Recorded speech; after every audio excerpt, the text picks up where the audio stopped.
जय श्री राम, जय माता दी। शिव ज्योतिष कार्यालय में एक बार फिर आप सभी का बहुत बहुत स्वागत है। तो आज का विषय नाग पंचमी को लेकर। कल शनिवार को नाग पंचमी है और नाग पंचमी के दिन शिवलिंग के ऊपर चांदी का नाग नागिन चढ़ा करके, और वैसे अगर मिल जाए तो गऊ का दूध बहुत ही श्रेष्ठ माना गया है। नहीं तो आप कोई भी दूध, पहले नाग नागिन को आप धो करके जल से, गंगा जल से, पंचामृत से स्नान करा के और फिर शिवलिंग के ऊपर रख करके और ओम नमः शिवाय मंत्र का जाप करते हुए आप चढ़ाइए। चाहे आपके कुंडली में है, बच्चे के कुंडली में है, अगर कोई भी काल सर्प दोष है, क्योंकि जो काल सर्प दोष है ये 12 प्रकार के होते हैं। तो आज हम आपको 12 प्रकार के बनने वाले जो काल सर्प दोष हैं, इनका उपाय आपको विस्तार से बताएंगे कि किस प्रकार से, कौन से काल सर्प दोष कुंडली में हो तो क्या उपाय करना चाहिए। अब कौन सा काल सर्प दोष आपके कुंडली में है ये तो कुंडली देखने के बाद ही पता चलेगा, लेकिन आप 12 प्रकार में से जो काल सर्प दोष अगर एक प्रकार का है तो आप अगर उस उपाय को श्रद्धा भाव के साथ करते हैं तो भोलेनाथ जरूर कृपा करेंगे। वीडियो के लास्ट में आपको एक विशेष उपाय बताएंगे कि भगवान शिव को नाग नागिन का जोड़ा किस प्रकार से चढ़ाना चाहिए और लास्ट में भगवान से प्रार्थना कैसे करना चाहिए। तो आओ शुरू करते हैं। सबसे पहले अनंत नामक काल सर्प योग होता है। अनंत काल सर्प दोष, अगर ये काल सर्प दोष है आपके जन्म कुंडली में तो आप 1 मुखी या 8 मुखी या 9 मुखी का रुद्राक्ष आप इस दिन अगर धारण करते हैं तो काल सर्प दोष का जो प्रभाव है वो कम होगा। अगर काल सर्प दोष के कारण आपका स्वास्थ्य, सेहत, अनंत काल सर्प दोष आपकी कुंडली में है और अगर आपका सेहत ठीक नहीं रहता है तो आप, रांगा एक धातु होता है, उस सिक्के को आप अपने ऊपर से उबार के आप उसे चलते हुए पानी में प्रवाहित करें। आपके ऊपर जो शारीरिक दोष है, शारीरिक पीड़ा है, शारीरिक कष्ट है, उससे आपका सेहत ठीक रहेगा। तो ये रहा अनंत नामक काल सर्प योग। अगर आपके कुंडली में है तो आपको ये उपाय करना चाहिए। दूसरा काल सर्प का नाम है कुलिक नामक काल सर्प दोष। अगर आपके जन्म कुंडली में कुलिक नामक काल सर्प दोष है तो आप काला और हरा या काला और सफ़ेद कंबल हो, ऐसे रंगीन कंबल को आप दान करें। चांदी की ठोस गोली बनवा करके उसका पूजन करें और साथ में अपने पर्स में रखें। कुलिक नामक काल सर्प दोष अगर आपकी कुंडली में है तो उस चांदी की गोली को आप पूजन करवा करके और अपने पर्स में या अपने जेब में रखें। काल सर्प दोष का जो प्रभाव है वो आपके ऊपर, उसका प्रभाव नहीं पड़ेगा। तीसरा काल सर्प दोष है वासुकी नामक काल सर्प दोष। अगर ये काल सर्प दोष आपके जन्म कुंडली में बना हुआ है तो रात को सोते समय आप अपने सिरहाना, सिर के तरफ लिफाफे में या किसी थैली में या किसी कपड़े में बांध के बाजरा रखिए और दिन के समय वो बाजरा पंछियों को डालें। लेकिन ये बाजरा पंछियों को कब डालना चाहिए? सर्दी के मौसम में, क्योंकि अभी गर्मी पड़ रही है।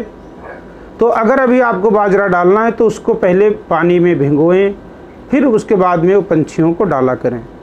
और साथ में नाग पंचमी के दिन आपको क्या करना है? नाग पंचमी के दिन एक लाल रंग का धागा लेकर के आएं और उसमें 8 मुखी रुद्राक्ष, उस धागे में 8 मुखी रुद्राक्ष डाल करके और उसे धारण करते हैं तो ये जो वासुकी नामक काल सर्प दोष है इसका प्रभाव आपके ऊपर नहीं रहेगा। चौथा है शंखपाल नामक काल सर्प दोष।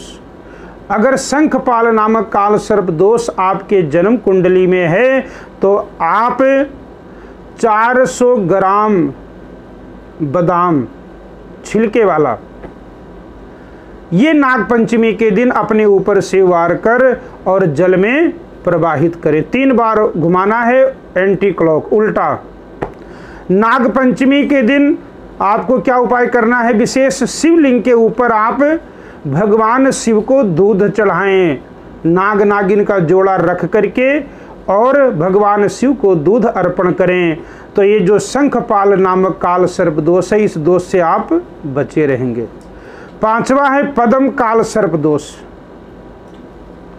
अगर आपके जन्म कुंडली में पद्म नामक काल सर्प दोष है तो आप प्रतिदिन 43 दिन तक माता सरस्वती का जो चालीसा होता है, सरस्वती चालीसा का पाठ करें। और नाग पंचमी के दिन आपको क्या करना है? तो जरूरतमंद लोगों को पीले कपड़े का दान करें, पीला कपड़ा दान करें। और नाग पंचमी के दिन तुलसी का पौधा अपने घर में लगाएं और उस तुलसी का पूजन करें। तो ये पद्म नामक काल सर्प दोष जो है, इस प्रभाव से आप बचे रहेंगे। उसके बाद 6वां है महापद्म काल सर्प दोष। तो ये अगर आपके जन्म कुंडली में है, बना हुआ है, तो आप अन्य दिनों में सुंदरकांड का पाठ, शनिवार के दिन खास करके सुंदरकांड का पाठ किया करें। और नाग पंचमी के दिन आपको क्या करना है? गरीब असहाय लोगों को आप भोजन कराएं और साथ में दक्षिणा दें। तो जो महापद्म नामक काल सर्प दोष है, इससे आप बचे रहेंगे। 7वां है तक्षक नामक काल सर्प दोष। अगर ये आपकी कुंडली में बना हुआ है तो आप अन्य दिनों में तो आपको क्या करना है? 11 नारियल अमावस्या के दिन अपने ऊपर से वार के और चलते हुए पानी में बहा दें।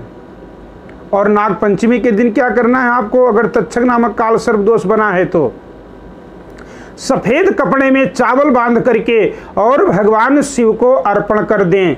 नाग पंचमी के दिन आपको ये उपाय करना है। 8वें नंबर पर आता है शंखचूड़ नामक काल सर्प दोष।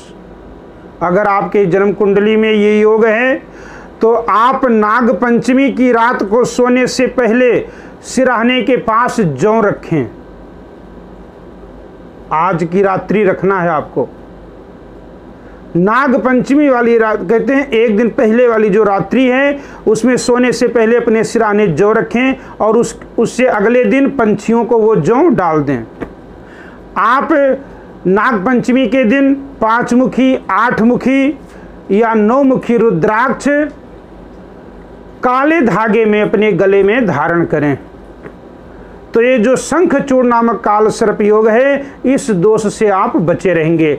9वें नंबर पर आता है करकोटक नामक काल सर्प दोष। करकोटक नामक काल सर्प दोष।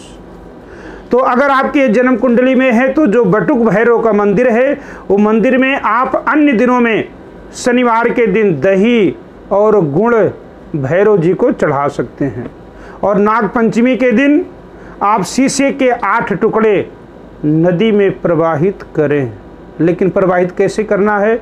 उसको ऐसे नहीं कि शीशा या कांच का जो टुकड़ा ऐसे नहीं फेंकना है। किसी जानवर के लग सकता है, किसी इंसान को लग सकता है। तो आपको कैसे फेंकना? किसी डिब्बे में बंद करके वो कांच का टुकड़ा आपको फेंकना है नाग पंचमी के दिन। 10वें नंबर पर है घातक नामक काल सर्प दोष। अगर ये काल सर्प दोष आपके जन्म कुंडली में बना हुआ है तो अन्य दिनों में पीतल के बर्तन में गंगा जल भरकर अपने पूजा स्थान में आप रखें। अन्य दिनों की बात है। और नाग पंचमी को क्या करना है आपको? 4 मुखी, 8 मुखी या 9 मुखी रुद्राक्ष काले रंग के धागे में डालकर अपने गले में धारण करें। काला रंग हो जाए चाहे हरा रंग, ये दोनों यहाँ पर चल सकते हैं अगर घातक नामक काल सर्प दोष आपकी कुंडली में बना हुआ है तो। उसके बाद में 11 नंबर पे आता है शेषनाग नामक काल सर्प योग। अगर आपके जन्म कुंडली में बना हुआ है तो आप नाग पंचमी के दिन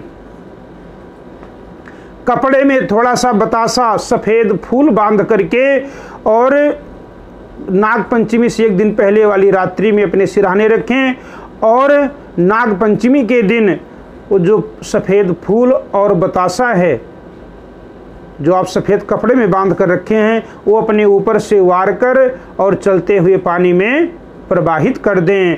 तो ये जो शेष नामक काल सर्प योग है इससे आप बचे रहेंगे। और नाग पंचमी के दिन आप गरीबों को जितनी आपकी समर्था है अपने समर्था के अनुसार दूध पिला दें। तो ये जो शेष नामक काल सर्प योग है इससे आप बचे रहेंगे। 12 नंबर पे आता है विषधर नामक काल सर्प योग। अगर आपके जन्म कुंडली में विषधर नामक काल सर्प दोष बना हुआ है तो इस दोष के निदान के लिए परिवार के सदस्यों की संख्या के बराबर नारियल ले लें। आपके परिवार में जितने भी सदस्य हैं एक एक नारियल उनके निमित्त ले लें और सभी अपने ऊपर से वार कर और जल में प्रवाहित कर दें।